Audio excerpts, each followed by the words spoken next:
নমস্কার, দেখছেন talk to Bangla. আমি অভিষেক রয়েছে আপনাদের সাথে। এই মুহূর্তে যে খবর গুরুত্বপূর্ণভাবে উঠে আসছে, ইরান এবং আমেরিকার যুদ্ধে ইরানের পাশে এবার দাঁড়ালো সরাসরি ফ্রান্স, চায়না এবং রাশিয়া।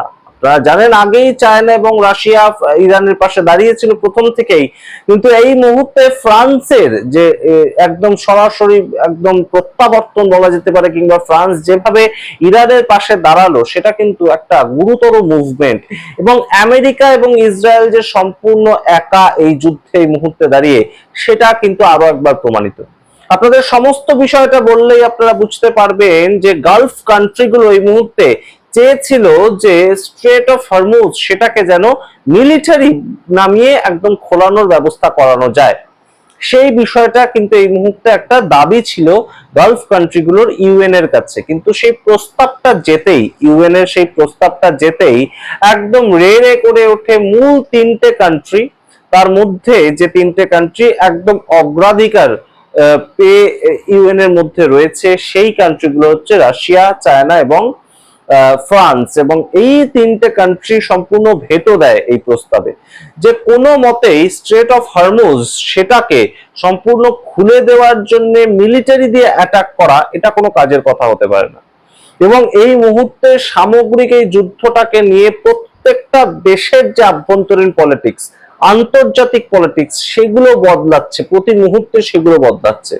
সেই সমস্ত খবর এই মুহূর্তে গুরুত্বপূর্ণ হয়ে উঠছে, তার কারণ প্রত্যেকটা দেশ নিজের অবস্থান কিন্তু বদলাচ্ছে। এবং যুদ্ধের শুরুতে যে অবস্থান ছিল, সেই অবস্থান কিন্তু এখন সেই দেশে রয়েছে এমন কিন্তু নাও বলার মতন অবস্থা রয়েছে।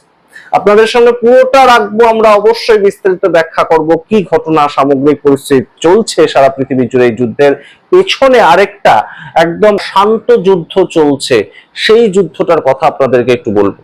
আপনারা শেষ অব্দি দেখুন, স্কিপ না করে, এবং অবশ্যই টক টু বাংলা ইউটিউব চ্যানেলকে সাবস্ক্রাইব করে দিন। আপনাদেরকে জানাই এই মুহূর্তে ইউএনএ ফ্রান্স, রাশিয়া এবং চায়না, তারা তিনজনেই সরাসরি ভেটো দিয়েছে। ভেটো প্রস্তাব, আপনারা জানেন যে কোনো কাজের জন্য একটা প্রস্তাব যখন আসে, সেটার উপর আটকে দেওয়া, সেটা করতে না দেওয়ার যে প্রস্তাব, সেটাকে বলা হয় ভেটো। তো এই প্রস্তাবটা দিয়েছিল গালফ কর্পোরেশন, সেখানে গালফ কর্পোরেশন কাউন্সিল, জিসিসি, তাদের পক্ষ থেকে দেওয়া হয়েছিল। এবং তাদের মধ্যে কোন কোন কান্ট্রি গুলো রয়েছে? ইউএই, বাহরিন, কাতার, কুয়েত, ওমান এবং অবশ্যই সৌদি আরব। আপনারা জানেন সেই কান্ট্রিগুলো সরাসরি বলেছিল যে স্ট্রেট অফ হরমুজ সেটা বন্ধ করে রাখাতে আমাদের অত্যন্ত অসুবিধা হচ্ছে। তেলের সমস্যা হচ্ছে, গ্যাসের সমস্যা হচ্ছে, জ্বালানির সমস্যা হচ্ছে, অন্যান্য বহু জিনিসের সমস্যা। তো তাই জন্য স্ট্রেট অফ হরমুজটাকে মিলিটারি একদম নামিয়ে সেখানে এই পথটাকে খুলে দেওয়ার ব্যবস্থা করা হোক। কিন্তু ভেটো দিল হঠাৎ করে এই তিনটে দেশ। তো এই তিনটে দেশ যে ভেটো দিল, তার মাঝখানে অনেকটা গুরুত্বপূর্ণ একটা পলিটিক্স চলছে এর মাঝখানে। আপনাদেরকে জানাই এই মুহূর্তে রাশিয়ার যে ইন্টারেস্ট, এই যে মিলিটারি দিয়ে সম্পূর্ণ স্ট্রেট অফ হরমুজ খোলার যে বিরুদ্ধে গেল রাশিয়া, তার পেছনে তার কি পলিটিক্সটা? তার কারণটা হচ্ছে এই মুহূর্তে ইরান থেকে যে পরিমাণ তেল সারা পৃথিবীতে সরবরাহ হতো, সেটা এই মুহূর্তে স্ট্রেট অফ হরমুজ বন্ধ থাকার কারণে ইরান থেকে আর সরবরাহটা হচ্ছে না। তো কোথা থেকে তারা তেল কিনছে? তারা তো তেল কিনছে, সেই জায়গাটা হচ্ছে রাশিয়া। অর্থাৎ রাশিয়া এখন ইচ্ছে মতন সারা পৃথিবীকে তেল বেচতে পারছে, কারোর কোনো বাধ্যবাধকতা নেই। এবং এই মুহূর্তে রাশিয়া সবচেয়ে বেশি মুনাফাটা তোলার চেষ্টা করছে। তাই জন্য তারা এই স্ট্রেট অফ হরমুজে একদম মিলিটারি নামিয়ে এটাকে ইমিডিয়েটলি অ্যাটাক করার যে জায়গাটা, সেটার বিরুদ্ধে।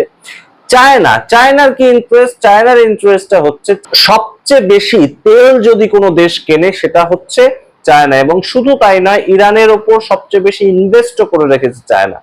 তো বিভিন্ন ইনফ্রাস্ট্রাকচার যে ইনভেস্টমেন্টটা করে রেখেছে চায়না, সেই জায়গা থেকেই কিন্তু তাদের মূল যে জায়গাটা, যে স্ট্রেট অফ হরমুজ যদি খুলে দেওয়া হয়, তাহলে সম্পূর্ণ ইরানের বিরুদ্ধে চায়নাকে একটা স্ট্যান্ড পয়েন্ট নিতে হবে। অর্থাৎ আমেরিকার মিলিটারি গিয়ে স্ট্রেট অফ হরমুজ দখল করছে, এই প্রস্তাব যেটা গালফ কান্ট্রিগুলো দিয়েছে, সেটা যদি করা হয় তাহলে চায়না বিপদে পড়বে, কারণ ইরানের সঙ্গে তাদের সম্পর্ক খারাপ হবে। এবং চায়নার আদপে তো কোনো এই যুদ্ধের প্রভাব পড়ছে না চায়নার উপর, কারণ চায়নার কোনো জাহাজ স্ট্রেট অফ হরমুজে এখনো পর্যন্ত আটকায়নি ইরান। তার কারণ চায়নার সঙ্গে ইরানের অত্যন্ত সম্পর্ক ভালো। তো সেই জায়গায় এই মুহূর্তে আরেকটা শক্তি এই মুহূর্তে তৈরি হয়েছে। এই গালফ কান্ট্রি তারা চাইছে স্ট্রেট অফ হরমুজকে আমেরিকা দখল করুক মিলিটারি পাঠিয়ে। এই তিনটে দেশ কোনো মতেই তাতে সায় দিচ্ছে না। আরেকটা শক্তি এই সামগ্রিক বিষয়টাকে ডিল করছে। সেই শক্তিটাকে, সেই শক্তিটা হচ্ছে ইউকের নেতৃত্বে একটা শক্তি তৈরি হয়েছে, 40 থেকে 60 খানা দেশকে নিয়ে একত্রিত হয়েছে, এবং সেখানে ভারতবর্ষের পক্ষ থেকেও, ফরেন মিনিস্ট্রির পক্ষ থেকেও আধিকারিক আমাদের যিনি ছিলেন বিক্রম মিস্ত্রি, তিনি গিয়েছেন সেই মিটিং এ, এবং তারা চাইছে ইরানের সঙ্গে বাতচিত করার মাধ্যমে, অর্থাৎ মিটিং এর মাধ্যমে, সম্পূর্ণ কথা বলার মাধ্যমে এই সামগ্রিক বিষয়টাকে মেটানো যাতে হয়। ইরান যাতে স্ট্রেট অফ হরমুজটা খুলে দেয়, এবং অবশ্যই তার মাধ্যমে এই জটটা যাতে কেটে যায়। কিন্তু অবশ্যই এই মুহূর্তে যেভাবে একদম সরাসরি ইরান স্ট্রেট অফ হরমুজটা বন্ধ করে রেখেছে এবং যুদ্ধে চালিয়ে যাওয়ার যে জায়গাটা সেটা যেভাবে বজায় রাখছে, সেটা কিন্তু অবশ্যই গুরুত্বপূর্ণ। এবং আপনাদেরকে জানাই যে ফ্রান্স এই মুহূর্তে যেভাবে হঠাৎ একটা ভেটো প্রস্তাবটা সম্মতি দিল, চায়না এবং রাশিয়ার সঙ্গে ফ্রান্স যেভাবে হঠাৎ সম্মতি দিল, তাতে ফ্রান্সের ইন্টারেস্টটা কোন জায়গায়? ফ্রান্সের ইন্টারেস্টটা হচ্ছে ফ্রান্সের যে জাহাজগুলো আটকে ছিল তার মধ্যে থেকে হঠাৎ এই ভেটোর প্রস্তাবটা যখনই ফ্রান্স দিয়েছে, তখনই সরাসরি জানা গেছে যে ফ্রান্সের বিভিন্ন জাহাজ কিন্তু স্ট্রেট অফ হরমুজ থেকে অলরেডি ছাড়তে শুরু করেছে ইরান। অর্থাৎ ফ্রান্স সম্পূর্ণ ইউকের যে লবিটা সেটার থেকে বেরিয়ে এসে, ইউরোপের যে লবিটা সেটার থেকে বেরিয়ে এসে নিজেদের মতন নিজেরা কিন্তু ইরানের সঙ্গে একটা নতুন সম্পর্ক তৈরি করছে। এবং আপনাদেরকে বলেইছিলাম এই যুদ্ধের আগের পরিস্থিতি সারা পৃথিবীতে এবং পরের পরিস্থিতি অবশ্যই কিন্তু পাল্টাবে। রেজিম চেঞ্জের যে স্বপ্নটা আমেরিকা দেখেছিল, সেই স্বপ্নটা কিন্তু ইরান সঠিক করতে দেবেই না, এবং ইরান যে আরেকটা শক্তি হিসেবে উঠে আসতে পারে সেটা তারা প্রমাণ করে দিয়েছে ইতিমধ্যে। এবং ইরানের বন্ধু না হলে কি অবস্থা হতে পারে সেটা ভারত যেমন ভাবে একদম প্রতি পদে টের পাচ্ছে, গ্যাসের দাম বাড়ছে, জ্বালানির দাম বাড়ছে প্রত্যেক মুহূর্তে, সেটা এই মুহূর্তে কিন্তু সারা পৃথিবীকে টের পেতে হবে। অর্থাৎ কোথাও গিয়ে ইরানের সঙ্গে একটা সম্পর্কে বন্ধুতা আনতে হবে, উষ্ণতা আনতে হবে, এবং সেটা আমেরিকাকে না চটিয়ে এই পদ্ধতিটা কিন্তু বিভিন্ন দেশকে এই মুহূর্তে গ্রহণ করতে হচ্ছে। যে জায়গাটা ফ্রান্স অত্যন্ত সঠিকভাবে এই ভেটো দেওয়ার মাধ্যমে করলো, তেমনি কিন্তু আন্তর্জাতিক যারা বিশ্লেষক তারা মনে করছেন। আপনাদেরকে এই মুহূর্তে জানাই যে কেন গালফ কান্ট্রি গুলো এতটা ভয় পেয়ে আছে যে স্ট্রেট অফ হরমুজে তারা মিলিটারি নামানোর কথা বলছে। তার কারণ একটাই, তার কারণ এই মুহূর্তে ইরানের পার্লামেন্টে একটা সামগ্রিক বিষয় নিয়ে চর্চা হওয়ার যে পরিপ্রেক্ষিত সেটা তৈরি হয়েছে, সেটা টোল ট্যাক্স বসানো। অর্থাৎ স্ট্রেট অফ হরমুজ দিয়ে যদি জাহাজ নিয়ে যেতে হয়, ইরান এই মুহূর্তে টোল ট্যাক্স বসানোর একটা ভাবনা চিন্তা করছে, এবং সেটা যদি আইনে প্রণয়ন তারা করে ফেলে, তাহলে তার পরবর্তীতে কিন্তু আর কোনো মতেই কোনো দেশ এই টোল ট্যাক্সটা না দিয়ে ইরানের থেকে নিজেদের জাহাজ বের করতে পারবে না।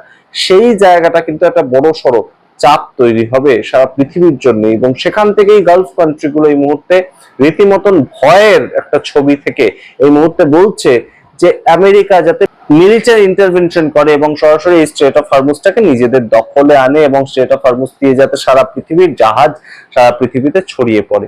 কিন্তু এই মুহূর্তে আপনারা বোঝার চেষ্টা করুন যে পাকিস্তান, তাদের কি অবস্থান। পাকিস্তান এই মুহূর্তে হঠাৎ যুদ্ধ থামানোর একটা ডাক দিল, কিন্তু কেন বলুন তো? তাদেরও একটা পলিটিক্স এটার পেছনে কাজ করছে, কারণ পাকিস্তানের সঙ্গে ইরানের কিন্তু একটা বর্ডার শেয়ার করতে হয়, এবং আমেরিকা প্রত্যেকটা গালফ কান্ট্রি থেকে যেভাবে তাদের সৈন্য ঘাঁটি ভেঙে দিয়েছে ইরান, একমাত্র এখন কিন্তু বসে আছে পাকিস্তান। এবং পাকিস্তানকে যে অচিরেই আমেরিকা একটা চাপ দেবে যে তোমাদের জায়গাটা আমাদেরকে দাও, তোমাদের মাধ্যমে আমরা ইরানে ঢুকবো, সেই জায়গাটার জন্যই কিন্তু পাকিস্তান সরাসরি চাইছে প্রতি মুহূর্তে যে এই যুদ্ধ থামুক। এবং অবশ্যই আপনারা জানেন যে পাকিস্তানে যদি আমেরিকান সৈন্যরা ঢোকে, পাকিস্তানের মধ্যে দিয়ে যদি আমেরিকান সৈন্যরা ঢোকে, তাহলে পাকিস্তানের নিজেদের যে অস্তিত্ব সেটা কি আর খুব বেশি দিন টিকে থাকবে? আপনারা জানেন কি হতে চলেছে পরবর্তীতে। এই মুহূর্তে আপনাদের সামনে রাখলাম যে একদম রাশিয়া এবং চায়না প্রথম থেকেই ব্যাকআপ দিচ্ছিল ইরানকে, সেটা আমরা জানতাম, কিন্তু এই মুহূর্তে ফ্রান্স তাদের মতন একটা শক্তি, তারা সম্পূর্ণ আমেরিকার বিরুদ্ধে দাঁড়ানোর মতন সাহস যেখানে দেখাচ্ছে, সেটার মূল কারণ কিন্তু ইরান এই মুহূর্তে নিজেদের একটা স্বয়ং সম্পূর্ণতা সেটা তারা প্রতি মুহূর্তে প্রকাশ করছে, এবং তারা সেই যে যুদ্ধ তাতে সফলতা পাচ্ছে প্রতি মুহূর্তে। আপনারা কি মনে করেন সামগ্রিক রিপোর্টের ভিত্তিতে অবশ্যই কমেন্ট বক্সে কমেন্ট করে দেখতে থাকুন। টক টু বাংলা অবশ্যই ছড়িয়ে দিন এই খবরগুলো, কারণ বাংলা ভাষায় এই যে যুদ্ধের খবর খুব একটা আপনারা কিন্তু সাধারণত দেখতে পাবেন না বিভিন্ন ইউটিউব চ্যানেল থাকলে। তো অবশ্যই ছড়িয়ে দিন আপনাদের ভালো লাগলে ভিডিও, এবং অবশ্যই টক টু বাংলা ইউটিউব চ্যানেলকে আপনারা নিজেরা সাবস্ক্রাইব করতে ভুলবেন না। ধন্যবাদ।